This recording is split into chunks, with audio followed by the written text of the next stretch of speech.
What's going on, you guys? It's your boy, the American F1 fan, Eric Ringle here, and we're back with reaction videos. And today, we're reacting to the 2024 F1 season in 19 minutes. Now, this is from Rick's F1 Addiction, but we're getting so close to 2025, but why not relive 2024 in the eyes of another Formula One fan? So we're going to react to his video, see what he talks about in this video, see what he brings up in the 2024 season, and maybe there are some things that we totally forgot about. So let's get on to this video and react to it in 3, 2, 1.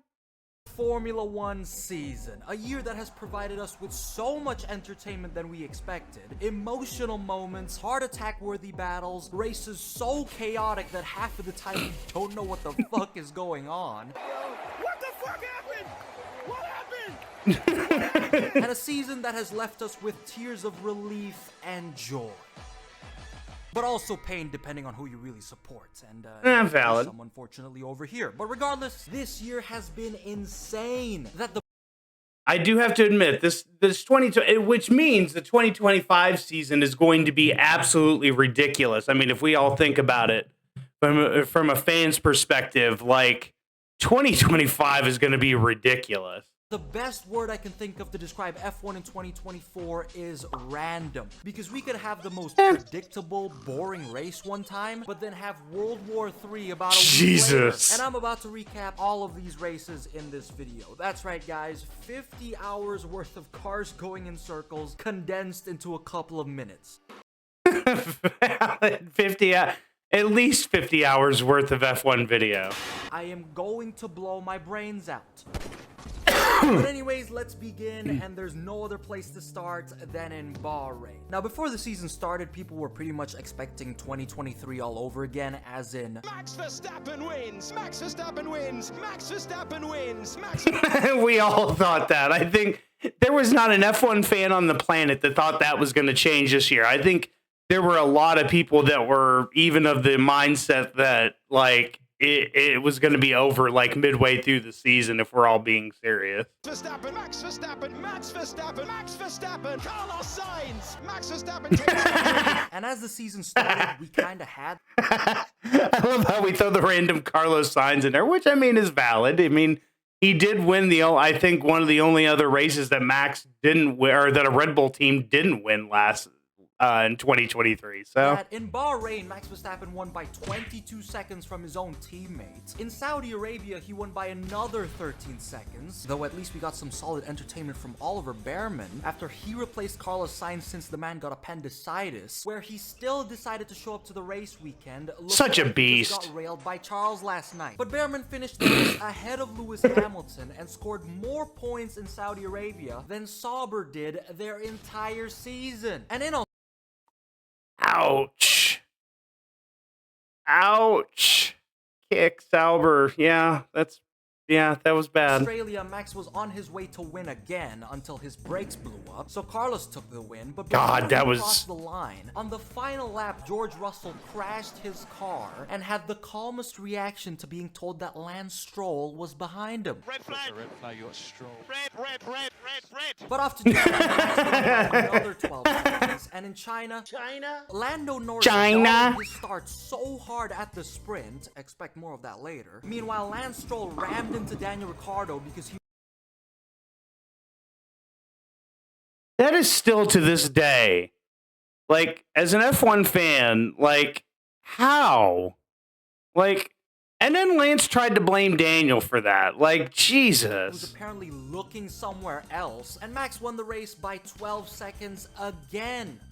While Fernando Alonso, despite qualifying P3 in the race, dropped all the way to 7th. I just knew that this was going to be a long year for Alonso fans. But as I've said, as Max won the majority of races at the start of the season, everyone was expecting the same shit as 2023. But that is not until the turning point of the season, Miami, Florida, where in the race, Max got damage to his car while Lando got a perfectly timed safety car in his favor, allowing him to take the lead, and he was able to maintain it with the pace of his McLaren and win his first ever Grand Prix. That's still such, I still, to this day, that race Like it was just such a turning point in the season.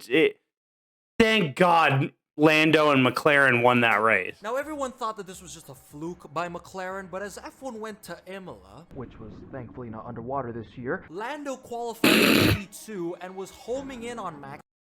You don't know that joke. Imola last year got canceled because of the torrential rains that they saw that flooded the track. By the end of the race, where he finished just 7/10 behind him, actually making Red Bull look beatable. And as F1 went to its next race, being Monaco, Red Bull was finally beaten in raw pace. Oh! However, not by McLaren. Charles Leclerc wins the Monaco Grand Prix to achieve his dream. I was so happy for Charles winning his home race like this. Like, it's just, and in a Ferrari, it's such a historical victory for him and for the team, and just the joy that it brought him when he won in Monaco.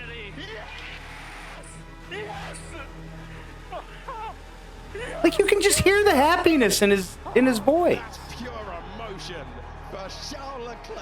Ferrari completely outclassed the competition in Monaco, qualifying first and third, and after Max made a mistake in quali, Sergio Perez failing to get out of Q1 and had his car turn into an escape pod after the first corner, Charles Leclerc cruised through the entire race and won his home Grand Prix with ease.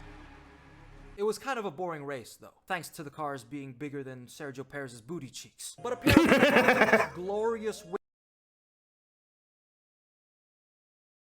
Oh God, this guy's awesome. I love this so far. In Monaco. Not even a week later, in the Canadian Grand Prix, they got a double DNF after Carlos crashed into his future teammate and Charles had car problems and was on hard tires while. Hold on. Let's be honest with ourselves. Was Charles really having car problems in Canada, or did? I know some Charles Leclerc fans out there may not be happy to hear this, but I truly think he quit in that race. My opinion. I think he quit in Canada. It was raining, and I've decided that I want to die. Oh, I'm so glad you've made that decision. I swear, it's almost like the universe is always finding a way to balance the world whenever Ferrari does something. Like, they can't have shit without a sacrifice. If they want to win a championship, it's like they need to sacrifice fucking Leo. And meanwhile, Perez... You will not sacrifice Leo. Crash thanks to, I don't fucking know, the wind. But after Ferrari's joys and pains, we are now off to Spain. This was the race people said where McLaren for sure started having the faster car compared to Red Bull. But despite Lando proving that by taking pole position, he fumbled his start again, which allowed Max to win the race by just 2.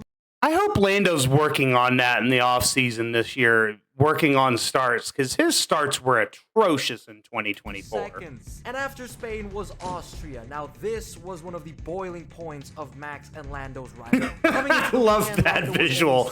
That makes sense. Max in the championship. Nice. And so he has to make this race count. And Lando did try his best. However, Max Verstappen, being Max Verstappen, qualified on pole, didn't fumble the start, kept the lead of the race, and was set to win.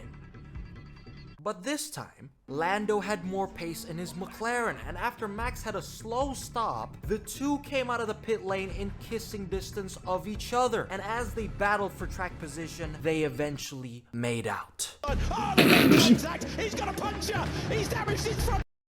They eventually made out. They did good. Their cars did kiss quite a few times during this. Leading contenders for the World Championship! So as a result, George Fumble won that race out of bumfuck nowhere. Lando had to retire, and Max still finished ahead of Sergio Perez after getting a 10-second penalty, a puncture, and a pit stop. I swear, it only gets worse for Perez from here. And so it did in the Sadly, British he's Grand Prix, correct. where he spun out in Q1. And also, Perez literally renewed his contract with Red Bull a month prior to all of this bullshit. I am convinced he probably had a gun pointed to Christian Horner's head. No, Optimus! But the main topic of Silverstone was McLaren messing up their strategy, and most importantly, Lewis winning the race. For his final year at Mercedes, he got a win in his home. What a beauty. But what's not exactly as beautiful was the next 3 races after Silverstone. Oh, those were some ugly times coming up. Yeah, we're gonna get into. Especially if you're a Red Bull fan, because as we head to Hungary, Max Verstappen had a whole nervous breakdown on team radio because his car was underperforming and his team strategy was miserable. I'm -5 brake pads and the thing just doesn't turn. It's unbelievable. Well, that's some gentle introduction. No, mate, don't give me that. You guys give me the strategy, okay? I'm trying to rescue myself. Then he I am going to say this. I think there were a lot of people there are a lot of people in F1 that if that had been Lewis Hamilton on the radio like that, Lewis Hamilton would have been roasted the rest of the season. But it seemed like Max kind of got away with, some of the things that he says and some of the, not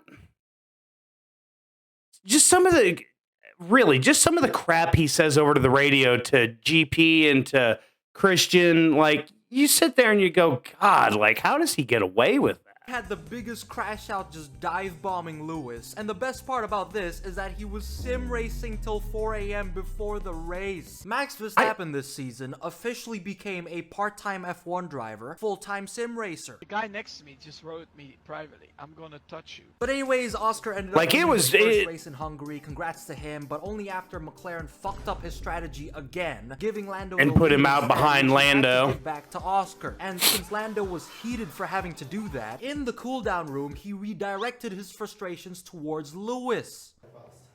You had a fast car 7 years ago. 7 years ago. That's a long time. You had it. You had a quick car. God. I see. Sometimes I don't necessarily watch the cooldown room stuff, and I'm gonna do a better job. You know, when I'm covering the F1 races live this year, I'm gonna do a better job of watching the cooldown because there are some really good moments from there. I wasn't complaining, I was just complimenting your car. And this completely fueled people's hatred for Lando. And it only got worse as time went on, as we now head to I Belgium. don't understand why Now, this Lando was is really just a hated filler so race, much. To be honest, Lando fumbled his start again, typical Yeah. stuff, and George Russell won, except he didn't because his car was too light, since he probably took an overly big shit that morning. Though Oscar Piastri did give us some good overtakes. Expect to hear more about him too. Oh But my now God. we dive to Zandvoort, Yeah. the Dutch Grand Prix. In FP3, Logan Sargent crashed his Williams so hard it made an amazing album cover. And in the race, Red Bull's pace was nowhere to be seen as Max got overtaken by Lando. So Lando won Max's home race by 22 seconds and then said this. I was gonna say. Simply lovely, huh? And this fueled even more hatred from the F1 community towards Lando, where people No, okay, let's be honest. I think a lot of that hatred was more the Max Verstappen fans going in on Lando for saying stuff like that. Let's be honest. started to say that Lando went from one of the most likable drivers on the grid to one of the most hated. Who the fuck does he think he is? I think he's you piece of shit. What? Who do you think you are? Oh, and after the race, Logan was replaced by Franco Colapinto. I think we can all understand why, but still, our freedom fighter will be missed. But finally, we can head to the second most Bye, eventful Logan. triple header of the season, Monza, Baku, and Singapore. And the driver who stood out the most in these races was Oscar Piastri, who I'd say has the potential to be a Oscar future Piastri. world champion. Despite it only being his second year in F1, Oscar pulled a brilliant move against Lando in Monza, essentially saying fuck your championship, and as the race went on, it just got even crazier as Oscar climbed up to P2 ahead of Lando, and Ferrari decided to pull a one-stop strategy, allowing Charles to win. The Tifo. I still don't understand how McLaren screwed that race up so bad and not letting Lando ahead of Oscar. And that's I think all totally on the team direction and the team principle for not laying that out, saying Lando's got a chance to win the championship. If he's near the lead, let's not fight him. Let's back up the other guys. OC fucking did it. But once again, as it's the universe's natural pattern to balance things out for Ferrari, in Baku, Mr. Piastri pulled another brilliant drive. He was so quick in Baku. Colapinto was also great, finishing in P8, essentially scoring more points in that one race than Logan did in 2 years. But on the other hand, Carlos and Perez, the two drivers with the juiciest asses on the grid, decided to get a taste of each other. What was that picture that they superimposed Carlos's face on? Jesus Christ. That was disgusting. Yet we're heading into the wall. Oh. High speed. You know what? This is bullshit. This is bullshit. But now we can fast forward to Singapore, where everything because that wasn't on Sergio. Was entertaining. Before the weekend started, Daniel Ricciardo was said to be dropped by Red Bull after the race. And during the driver's press conference, Max Verstappen said the word fuck and was fined community service hours by the FIA. And the man was not having it. I'm going to do a video here very soon of the new rules that the FIA has put out. I know it's been out for a little while, but I've definitely got my thoughts on the new rules that the FIA have put out about swearing. But, like, Max was not happy. And into qualifying, I knew the car was... That's right. I mean, the car was not working. The car is effed, yeah. And then excuse me for the language, but come on. Like, what are we? 5-year-olds, 6-year-olds. Now, this enforced rule by the FIA caused so much backlash. If you didn't know, the FIA is now penalizing swearing at press conferences, which is just a bunch of bullshit. Thank you. Max was badass for speaking out, so did the rest of the drivers. However, that wasn't enough to stop it. Because the person responsible for all this, and for those of you who already watch my videos know, is MBS. The worst human being to ever control Formula 1 and has been ruining the sport. Firing his critiques, abusing his power, tries to be the center of attention, and destroys people's freedoms. Now, I don't even know who I'm describing at this point, the FIA president or Saddam Hussein.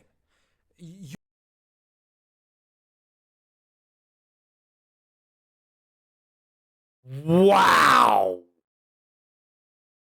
Holy crap. Comparing MBS to Saddam Hussein?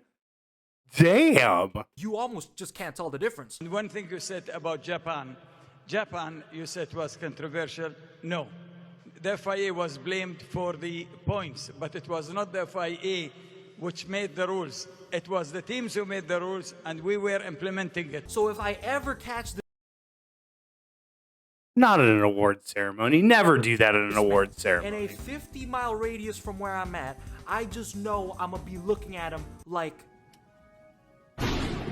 Back to Singapore, Daniel Ricciardo was a more useful teammate to Max Verstappen than Perez, scoring the fastest lap. Though, sadly, Daniel was dropped later by Red Bull after the race for Liam Lawson. It's really sad to see, and the man from the hit team Visa Cash App RB will be missed. But now we can head to the most entertaining... I hope he goes to Cadillac when Cadillac comes in 2026. And Brazil. The places where Max and Lando's rivalries went off. Lando was only 52 points behind Max after Singapore, which means he has to finish ahead of Max in each and every one of these races and pray the guy crashes once. But unfortunately for Lando, it isn't gonna be so easy, because Max is a driver that isn't gonna go down without a fight, or a 10-car pileup. But regardless of truer words have never been spoken about Max.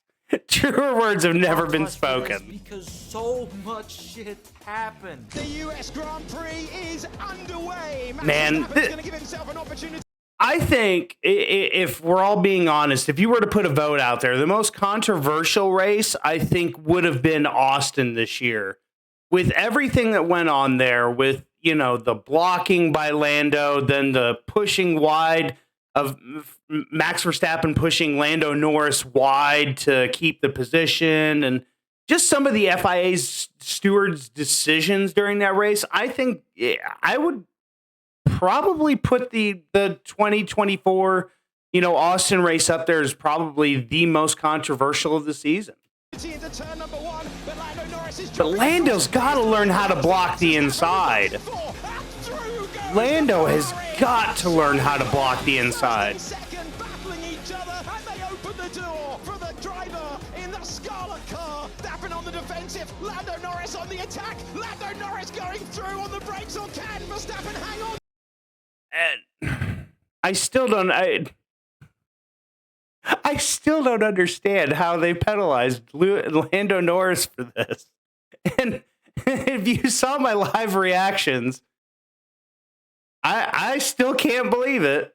To it. He keeps his foot in. They both go off the road. Lando Norris has a penalty for leaving the track and gaining an advantage. But Sunday is all about Charles. Charles Leclerc wins the US Grand Prix right now. Charles did a fantastic job in Austin. And it's a good reaction time for Max Verstappen. He's got the inside line. Max made a great start. He's going to get the lead. An immediate spin into the barriers for the V-car, and that will be an immediate intervention. Is he going to go for the late braking move?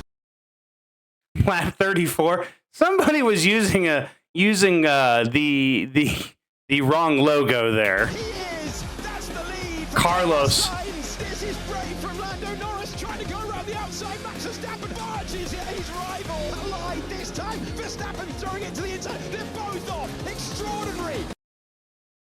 This was such dangerous driving. Like, there has got to be a point, because where that second move took place on the track was so dangerous and so close to the wall that could have seriously injured both Lando and Max.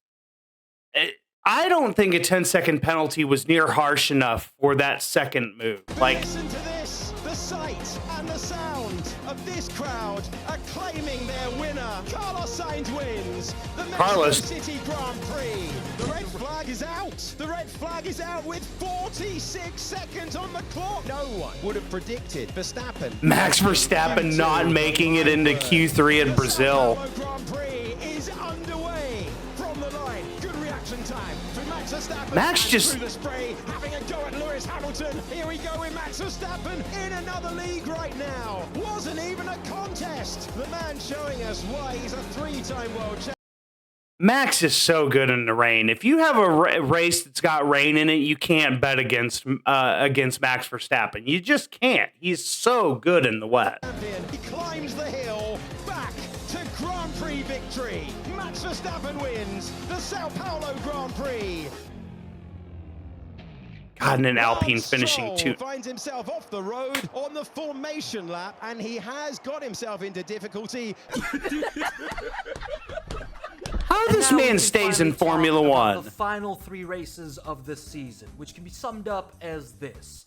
If his daddy wasn't in Formula One, that man would have been fired 4 years ago. This was just full of weed that drivers were getting high in their cars. Max won the championship there too, crushing Lando's dreams. Then in Qatar, Joe Guanyu scored 4 points. The man actually did it. And during the weekend, Max and George were apparently beefing after George was pushing the FIA to penalize Max after qualifying. And the two immediately lost respect for each other. And finally, when it comes to the last race of the season in Abu Dhabi, the action didn't stop. Valtteri Bottas qualified to Q.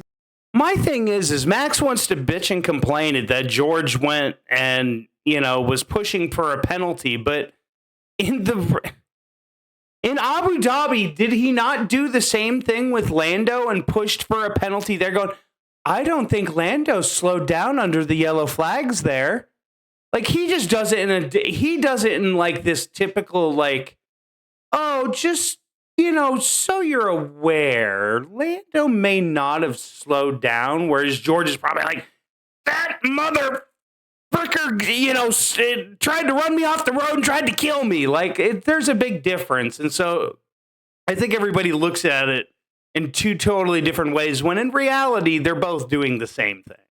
3. So did Nico. They both had amazing runs, though they both also had it really tough during the race, where it got really messy immediately in lap 1, and pretty much every driver other than Lando, Charles, and Lewis were having a bad day. So as the last race of the season, Lando won, solidifying McLaren as Constructors Champions, and Carlos and Charles both finished on the podium, where once again Ferrari is edged from a championship. You cannot make this shit up. And amidst his drama with George, Max Verstappen revealed to the world during the Abu Dhabi Grand Prix that he is expecting a child with Kelly. What a way Congratulations to to him. year. I mean, for everyone in general. Congratulations. McLaren won the constructors, Ferrari improved so much, Alpine improved as well after getting a double podium in Brazil, and Max Verstappen, this man, schooled every driver he's rivaled with this year. Sim races like F1 is a side gig, refuses to elaborate, then announces he's expecting a child. But there you have it, ladies and gentlemen, the 2024 season summarized to the best of my ability. This year has been insane. New constructor winners, new broken records, and a bunch of different race winners,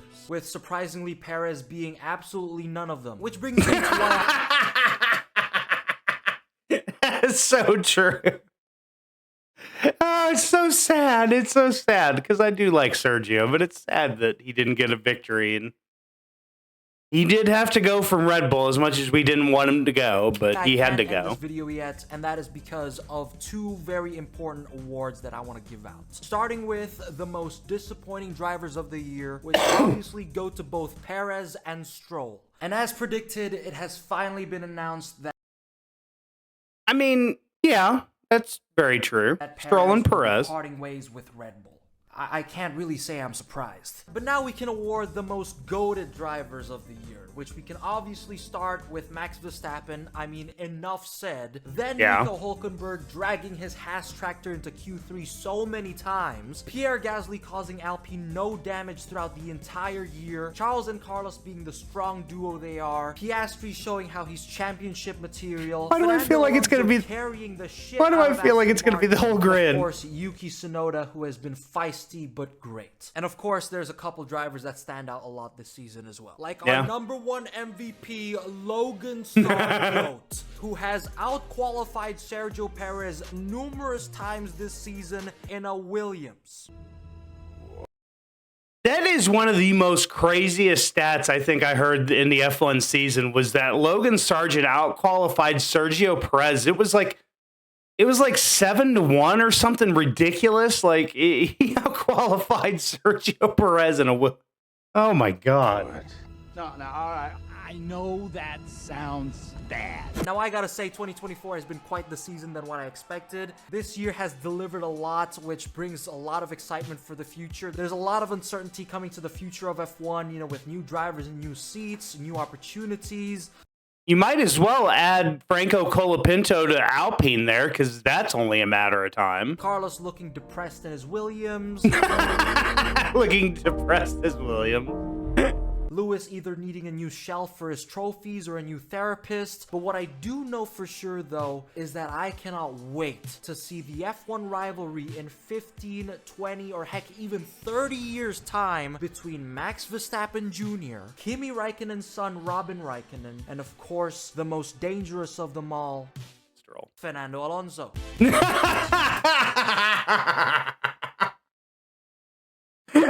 Fernando Alonso may be racing that late into his life, but guys, oh my God, that's such a great video. I'm going to leave a link down in the description, so if you want to check it out without me talking over it, you can go check it out. I'll leave a link of the channel and the video down in the description, because this was absolutely amazing. But guys, let me know what you think in the comment section down below, and let me know what I should react to next before we get into the 2025 F1 season. It's going to be amazing. But guys, let me know in the comment section down below what you guys would like me to watch next. As always, slap a like on this video. And guys, if you are new to my channel, please hit that subscribe button. We are getting so close to 1,000 subscribers. I plan on doing a special 1,000 subscriber edition. I'm going to go through your comments and read the mean comments of all my videos. So if you guys want to see that video, guys, subscribe to my channel if you guys are new. But guys, thank you so much for watching this video. And guys, the American F1 fan, I'm Eric Ringle, signing off.